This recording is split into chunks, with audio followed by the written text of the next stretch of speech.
Kamu motong ayam harus sekaligus sret jadi. Jangan sampai nyuwun sewu dua kali. Jangan-jangan misalnya gini, ayam tak potong pas ke kiri separuh, ya ke kiri separuh apa hulkumnya.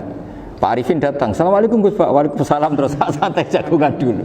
Jagungan sampai besoknya itu nggak meneruskan. Bareng-bareng malah salam, ingat lagi loh ayam saya ini. Ketika saya meneruskan ini, potensi ayam ini sudah mati atau sudah hidup yang ini masih mazhab Syafi'i loh ya. Atau sudah hidup yang sudah tidak normal. Artinya apa? Penyembelian kedua yang mengeksekusi tadi sebenarnya mengeksekusi barang mati. Yang penyembelian pertama tidak bisa dikatakan penyembelian karena tidak sampai mati. Penyembelian kedua berstatus setengah mati. Nah, kalau seperti itu maka haram. Kecuali itu dilakukan secara fauron. Fauron dicontohkan nyembelih ternyata pesunya kedul terus ngambil yang lain, tapi fauron langsung atau terjatuh ngambil langsung. Ya itu boleh karena ditoleransi. Tapi kalau kalam ajnabi kayak tadi omongan Pak Arifin, seperti Pak Arifin sih, alhamdulillah sehat. Jaminan mau rawuh dari ayamnya asem mana?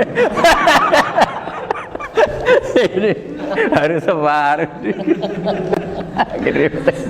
Ini orang ngawur betul. Jadi, lah itu sarah. Bicara sampai detail itu sarah. Jadi ada sekian kemungkinan. Jadi termasuk yang diandaikan apa?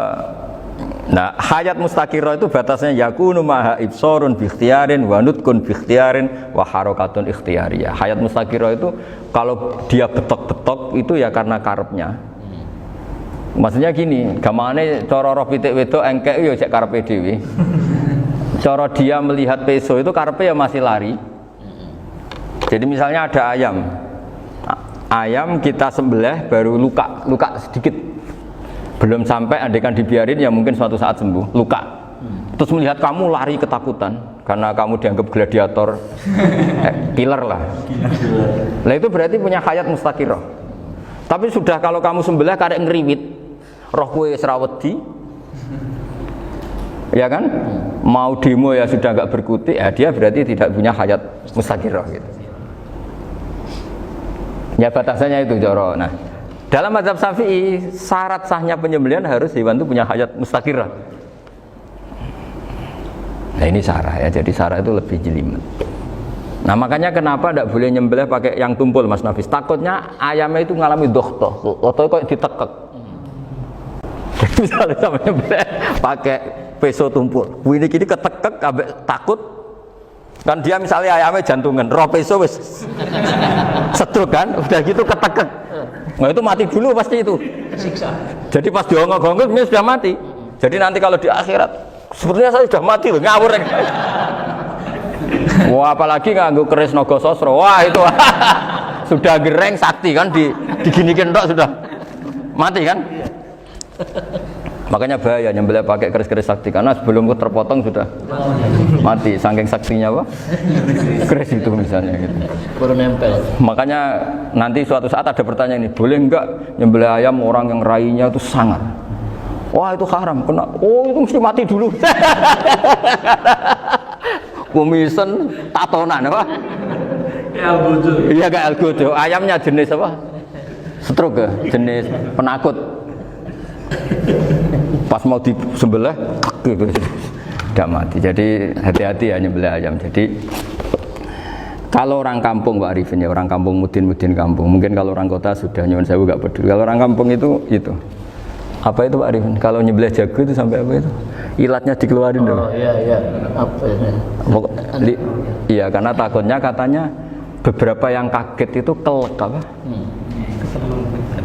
Iya ketelan ya. Ya itu ya ada kearifan gitu, tapi ya terlalu ya menyiksa ayam. Tapi memang potensi katanya Pak Arif, katanya yang ahli-ahli itu ya. Jadi kalau dia jago ya mau disembelih, saking takutnya itu. Kalau orang Jawa kalau takut kan yang ngelek idu ya. Itu orang Jawa loh ya. Itu kalau orang takut kan kadang apa kayak. Nah ayam itu nak ketakut. Kadang ininya terus apa? Lidahnya masuk. Akhirnya pas disembelih ini enggak kena. Nah, makanya terus banyak mudin yang punya ikhtiar tadi. Pernah lihat Bapak yang ayam jago itu? Ilatnya dikeluarin. Ya, itu ya tidak wajib, cuma tidak bisa kita salahkan. Tapi kata penyembelih-penyembelih yang lain tak tanya, eksekutor yang lain, pokoknya rodok dipenegus. Iku seraiso. Saya belum pernah nyembelih ayam karena ini kan selain nggak profesi saya juga nggak mentolonan saya.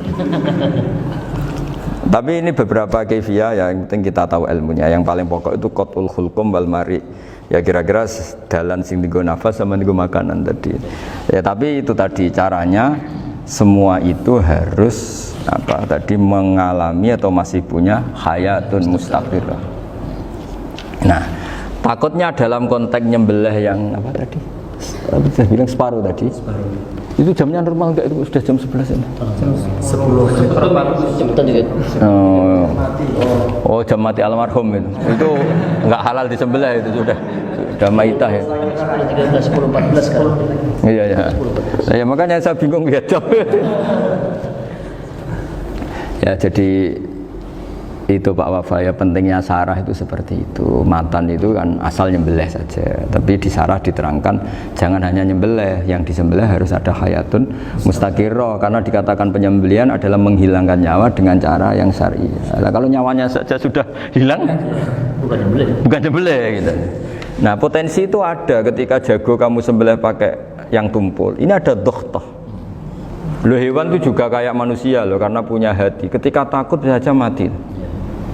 Nah, takutnya ulama kan ini ngalami dohtoh, kayak orang ditekek kan mati kan, ditekek kaget. Contoh gampang gini, orang ditekek perempuan kemungkinan mati itu kecil, karena murni hanya ngalami pernafasan. Tapi nak ditekek wong gagah tatonan kan terus dua reaksi tubuh, takut sama gak bisa bernafas, itu kan lebih cepat apa? Mati. Kira-kira kan gitu. Lah ini sudah takut dongok-dongok itu kan. Nyiksa. Saya sering ketemu orang yang ahli nyari ular, nyari apa. Itu ya gitu. Filosofinya sama seperti orang perang. Harus bikin takut. Iku kewan Gus nak disewentak, iku telelekan, jare telelekan iku apa Pak Anda bicara bahasa Batawi ini itu. Orang kaget terus terpaku itu. Teorinya Khalid bin Walid kan gitu. Kalau perang supaya musuh takut. Kamu tahu kami siapa? Gertak gitu. Ayat jina biqaumin yuhibbunal mauta kama tuhibbunal hayat. Kita ini bawa pasukan yang mereka mencintai mati kayak kalian mencintai hidup. Pasukan kami ini wah darwis, berani modar ya wis gitu, kira-kira gitu kalau bahasa Jawa itu. Gertak mati. Berani mati. Akhirnya musuhnya kan Nah, di antara syaratnya perang kan gitu, harus bikin musuh itu takut, gemeter. Nah, telelekan itu gampang gitu. Telelekan itu pokoknya tadi loh Pak Arifin, kepaku tadi. Agak berkutik. Paham ya? Nah, jangan-jangan ayam yang kita sembelih mau wis wedi dongok-dongok mati duluan gitu. Nah, makanya terus kata musannaf kalau bisa itu wa yakunu madzukira bidafatin wahidah. Kalau itu usahakan sekali jadi. Tapi itu bukan berarti syarat sahnya harus sekali jadi. Kira-kira karena tadi gak kebayang kan kalau baru separuh tak Assalamualaikum Gus Pak, Waalaikumsalam Pak Arifin, sebuti kabarnya. Baru itu terus ingat, diteruskan lagi, kemungkinan ini sudah mati apa? Nah makanya ya tapi lagi-lagi ini sarah ya, tak baca Bismillahirrahmanirrahim wa yakunu qad umadukira daf'atan wahidatan la fi daf'ataini fa innahu yahrumul masbuh hina idin. Kalau dua kali, tapi dua kali maksudnya yang satu kali ini mengakibatkan kematian. Dikatakan penyembelihan belum sempurna, dikatakan hidup toh nanti pasti mati, berarti tidak mengalami hayatun mustaqirah. Paham ya? Jadi ini semoga dapat barokah dari para ulama. Jadi saya mohon nanti Pak Wafa, Pak Muntaha, teman-teman jangan hanya baca matan ya, pada level alim itu harus baca syarah, karena matan itu nyuwun sewu tidak cukup untuk menjawab sekian kemungkinan. Nah, syarah itu sono fardul masalah. Ya Pak Arifin ya, mengandaikan masalah meskipun belum terjadi ya pengandaian, sehingga nanti kalau terjadi kalau militer itu apa? A, B ya, alternatif gimana? Kalau strategi itu kan ada sekian A, B, C, kalau A gagal B sudah siap, oh militer. Jadi kalau masuk surga pintu satu nggak bisa, itu kedua lewat teras Gus. Ini sembrono. Bagi Al-Fatihah. Bismillahirrahmanirrahim. Bismillahirrahmanirrahim. Shiratal mustaqim shiratal ladzina an'amta 'alaihim ghairil maghdubi 'alaihim waladdallin. Pun ya, puji barokah.